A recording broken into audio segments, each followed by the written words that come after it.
Kata Rasulullah, sebelum kiamat akan muncul terlebih dahulu 10 tanda besar kiamat. 10 tanda besar. Dan tanda besar ini seluruh manusia sedunia menyaksikannya. Yang pertama kata Rasulullah adalah bumi diselimuti oleh kabut debu bersatu dengan asap yang sangat tebal sehingga bumi tidak bisa ditembus oleh cahaya matahari.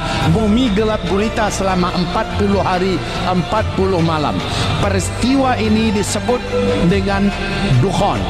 Apa? Dukhon, ya. Bumi gelap gulita selama 40 hari 40 malam, cahaya matahari tak masuk, dan dianya adalah bersatunya asap dengan debu. Teraba sangat tebal lagi, panas, menyelimuti bumi 40 hari 40 malam.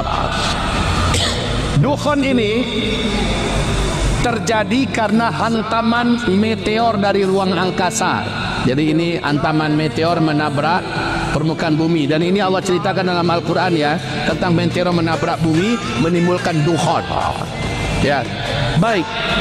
Setelah dukhon kurang dari 2 tahun, ya, kurang dari 2 tahun muncullah tanda besar kiamat yang kedua. Tanda besar kiamat yang kedua, Dajjal muncul ke tengah-tengah manusia. Dan Dajjal mengaku dirinya adalah Tuhan Rabbul Alamin. 2/3 manusia akan sujud menyembah Dajjal. 2/3 manusia. 1/3 umat Nabi Muhammad ikut-ikutan murtad kafir kepada Allah, sujud menyembah Dajjal. Dan yang paling banyak sujud menyembah Dajjal wanita, kata Nabi sallallahu alaihi wasallam. Dajjal muncul setelah dukhon. Berapa lama jaraknya?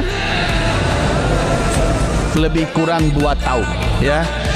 Dajjal ini tak lama, kata Rasulullah, hanya 1 tahun 2 bulan 2 minggu saja Dajjal sudah berhasil mengelilingi seluruh kota-kota sedunia. Lalu Dajjal diakhiri oleh tanda besar kiamat yang ketiga. Allah turunkan Nabi Isa alaihissalam, dan Nabi Isa membunuh Dajjal di depan pintu Lut di Palestina. Sekarang pintu Lut itu dikuasai Israel sekarang, Pak. Yang kemarin kami baru pulang dari Palestina, ya. Sekarang pintu Lut itu sudah dikuasai oleh Israel, dan mereka membangun gerbang namanya Bab al-Lut, ya, Bab al-Lut. Disitulah nanti Nabi Isa membunuh Dajjal. Jarak antara Dajjal dengan turunnya Nabi Isa 1 tahun 2 bulan 2 minggu. Oke.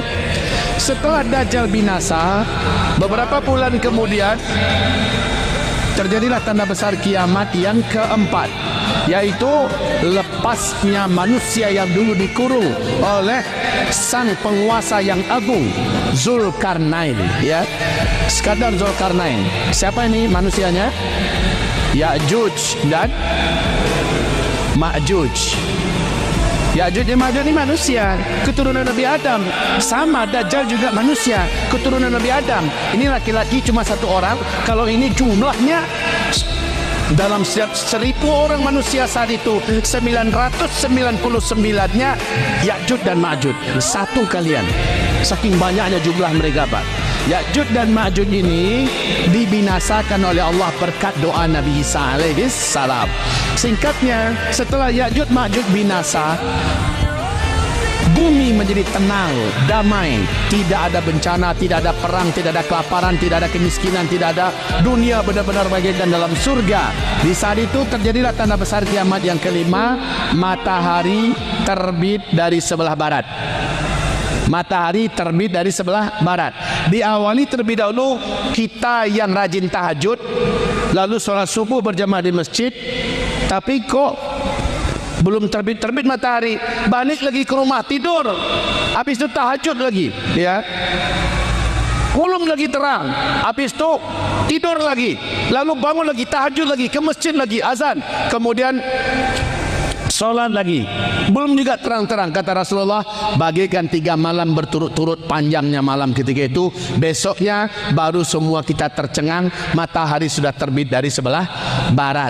Tapi matahari ini terbit di sebelah baratnya hanya sekali saja. Pas pertengahan siang, dia balik lagi tenggelam di sebelah barat kayak biasa. Besoknya normal, terbit lagi di sebelah timur, hanya di waktu duhanya terjadi tanda besar kiamat yang keenam, dan ini Allah sebutkan dalam Al-Quran surat An-Naml ayat 82, yaitu binatang raksasa di dalam perut bumi namanya Dabbatul Ardi. Binatang ini keluar di 3 tempat yang berbeda di muka bumi. Binatang ini cerdas dan pintar, pandai berbahasa seluruh bahasa orang manusia di dunia. Ya, dengan cepat dia menangkapi manusia, dan dia membawa tongkat Nabi Musa dan cincin Nabi Sulaiman. Bila yang ditangkapnya orang kafir, cincin Nabi Sulaiman diusapkan ke bila yang ditangkapnya adalah orang beriman, cincin Nabi Sulaiman diusapkan ke wajahnya. 1 kali usap, wajah ini pun menjadi bening, bersih dan bercahaya putih. Bila yang ditangkapnya orang kafir, ujung tongkat Nabi Musa diketukkan ke ubun-ubunnya, maka wajah orang itu pun menghitam dan gelap. Sehingga manusia ketika itu sangat mudah menandakan ini orang beriman, ini orang kafir, hanya melihat bagaimana warna wajahnya. Baik, binatang ini terakhir muncul dan tenggelam di Mekah. Ini terakhir. Setelah itu barulah terjadi tanda besar kiamat yang ke-7, dan orang Islam hanya diizinkan menyaksikan sampai yang ke-7. Apa itu yang ke-7? Yang ke-7 adalah angin yang lembut berbau wangi kesturi akan berhembus dari negeri Yaman, membungkusi dengan cepat seluruh muka bumi.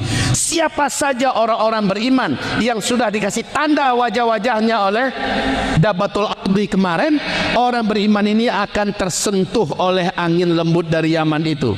Ketika terhirup olehnya angin, wangi, sejuk, berbau kesturi, tersentuh sedikit saja, langsung orang beriman ini di tempat itu, saat itu juga langsung meninggal dunia. Walaupun orang itu sedang di gunung, sedang di gua, sedang di pulau, dimanapun saja, angin lembut ini mewafatkan seluruh umat Nabi Muhammad sallallahu alaihi wasallam yang beriman secara serentak.